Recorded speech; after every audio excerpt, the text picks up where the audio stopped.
Okay, let's get straight into the action today. We haven't got that much time because I am knackered, absolutely knackered. All right, so I thought I'd just put this out there for you guys, for those of you waiting for the update. So where were we? Before we do any of that, actually, let's take a look. So I am giving away my very own trade journal. This will assist you in planning your trades. This will assist you in documenting your profits, documenting your thoughts, your mental framework, and it will give you a very visual representation of your trading journey. You can track it by month, by week, by year, and you can just see how you progress. Okay, don't just trade and press buy and press sell and just keep it going day to day. Actually track your progress and track how it's going. So I've created this on Excel sheet. All I have to do is send you a link. And obviously here you can track your thought process, your mistake, what type of mistake was it, what can I do to improve, etc. So this is a tool I use and I'm happy to share this with you. If you do want access to this, the criteria is just hit that follow button, hit the boost button, and drop me a message on Discord and I will swing this your way. Okay, I will swing this your way. All right, otherwise we are having a boot camp at the last Sunday of this month. Okay, and if you want to get involved in that, the link is in. Just go on tradejournal.co.uk. That's the website. Or have a chat with me. Just drop me a message on Discord. And basically, we will be going through the fundamentals of trading. So we're looking at market structure, support, resistance, supply, demand. Less so support and resistance because I usually use supply and demand. We will be looking at liquidity concepts. We will be looking at how to trade ranges. Now, obviously, we won't fit everything in one session because they're only 2.5 hours, but we'll get in as much as we can. And it's going to take place online. It's going to be on Zoom. So if you do think that will be helpful, based on the way I trade, based on my strategies on here, feel free to drop me a message. All right. So let's get into the action. So where were we? So we've got Euro USD, and Euro USD, I'm not giving signals as frequently as, say, Bitcoin, all right? Because, I've got quite a busy life at the moment and not much time to actually be on the charts. So what were we looking out for as far as our last setups? And let's see how they did. Did they go bullish? Did they go bearish? Did they go bust? Did we lose money? Let's see how that panned out. So where were we? Let me see if I can find that for you. Okay, Euro USD. All right, there we go. So Euro USD, we said in Euro USD we're playing within this range. Euro USD is ranging like crazy at the moment. It's got a range within range within range within range. Okay, and we can see that here. We said we had our first range, our global range, and then we said, well, we set into a more local range. We had a 4-hour supply above, and we had some demand zones below that was confluent with Fibonacci golden ratio as well as our point of control. And we look at our volume profile. We said we simply missed this trade slightly, but we may come back to it. But the next trade we were looking out for was this guy over here. We're looking for a trade at around 1.08753, and it was a short. And we said in our last stream that ideally we want this to wick into our supply, and that will make for a juicy short. We also said we need to be aware of this trend line. We had this bear trend line over here that we respected once, we respected twice, we respected 3 times, and we were approaching at the moment. But we said we're looking for a nice sweep of this first high, accompanied with a change in market structure and bearish divergence, as you can see over here. So we're going to play this, we're going to see what happened, and we're going to see how this trade went. Bang. So this was quite a nice one. This was quite a nice juicy one. What happened? So it did sweep that level. On the 4-hour it looks as though we did break it, but if you look on a higher time frame, it was just a sweep. We swept off that level. We set a last high low over here, transition in market structure, and bang, look at that. That is one hell of a bear bar. All right, we go bang over there. We don't have a nice little pause, but we don't react off of this zone. We go bang again, and that was a juicy. I can't say juicy enough. That was a juicy setup. All right. So if you did get into that trade, well done. If you did get into that trade, I hope you're in profits. I hope you've taken out your profits. I hope you've moved your stop loss to entry. I hope you're happy, and I hope you're looking for the next trade setup. All right.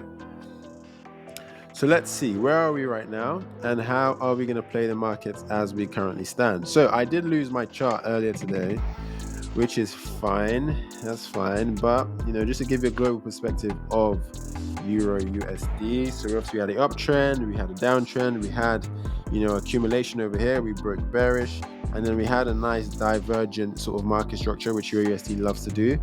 And then we kind of broke bullish, retraced, we tested it for the second time, we failed, and then we broke bearish. We broke bearish, not bellish. All right, so we're going to be looking at what's happening next. Now, what do we expect? What does technical traditional market structure say? Well, it said, as you have set this low, you are expecting, right, another lower high.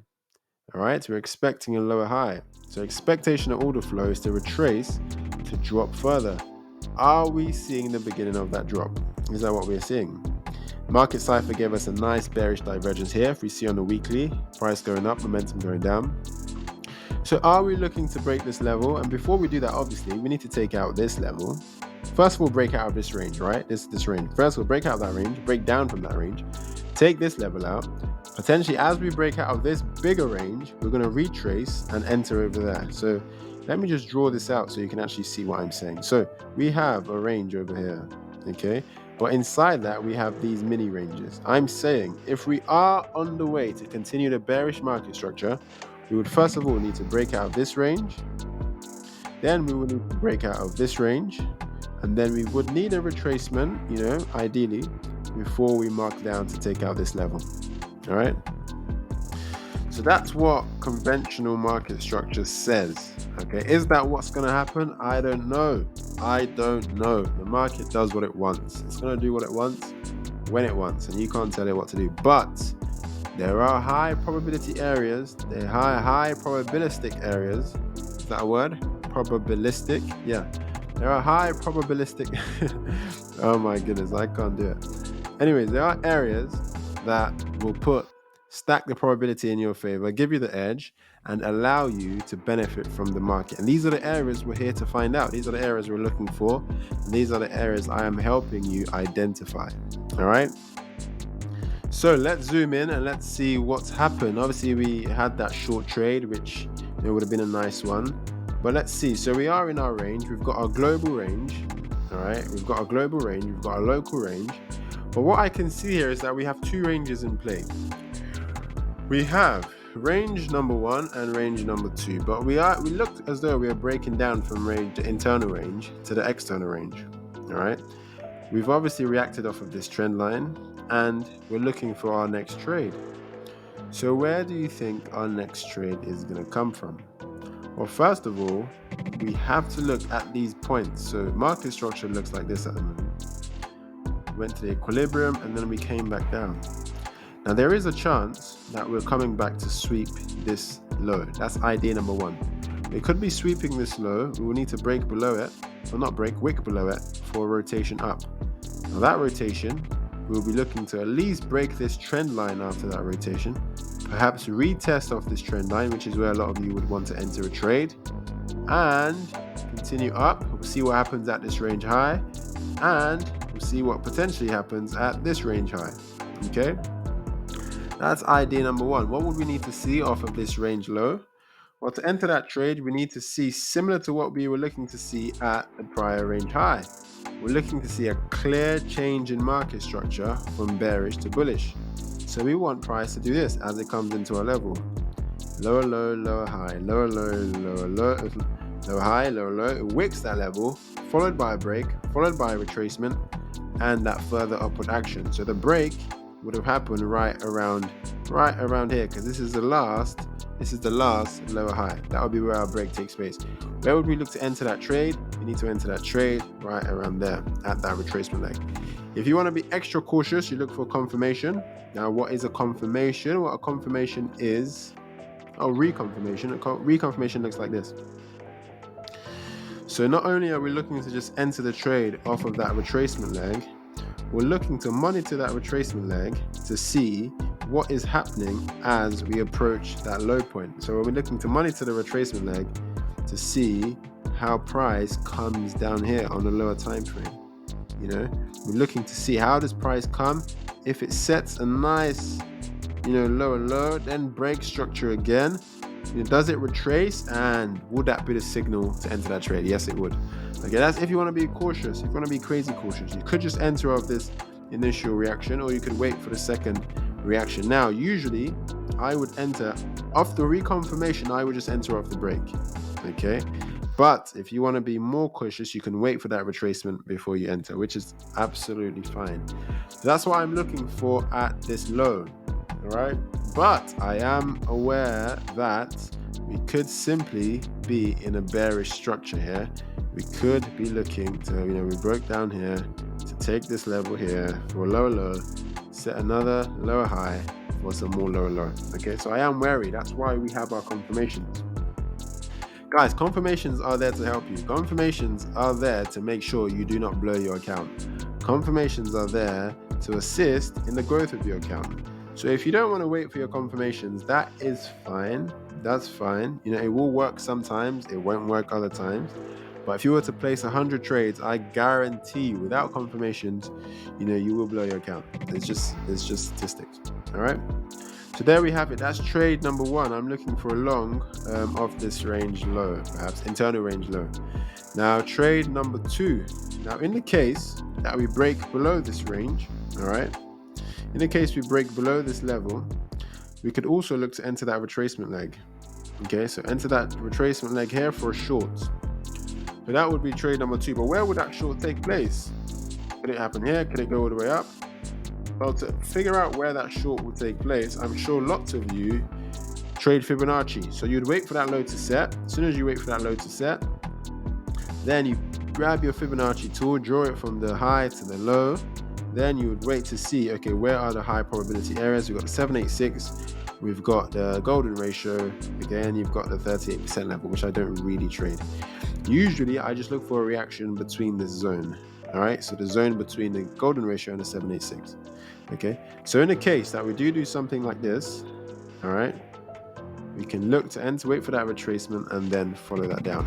Now, God forbid that retracement leg is confluent with a supply zone. That would be nice. So in that case, we have to look for where our supply zones are.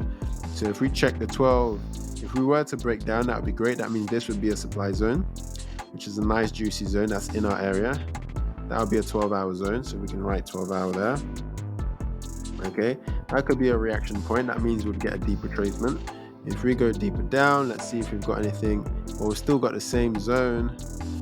All right, so we'll still kind of have the same zone. Okay, so you could look deeper to check what's going on in there, but you know exactly what to do there. All right, so that would be idea number two. But that idea is kind of far off because it requires us to break out of the range and then retrace back into our range, perhaps. That would be idea number two. All right, now idea number three is far off. Idea number three would be an acceptance back into this range and a reaction of this zone. Idea number four would be a reaction of that zone. Okay, so many ideas at the moment, but the most present one, the most realistic one, is this next idea that we're looking out for, and that's why that's the next trade we're looking out for. We are at that zone, so you should be watching. You should be watching your local market structure and analyzing this leg. So let's get rid of this so we can see what's going on. So if we analyze this leg on the 2-hour, what do we see? Well, we've got a lower high, a lower low, a lower high, and we've got a lower low right there. This is what a 2-hour structure looks like. So why don't we take a look at our 15-minute structure? Our 15-minute structure looks like on this decisional leg, we haven't quite wicked that last level yet, that low, we haven't wicked it yet. But on the decisional leg, what do we see?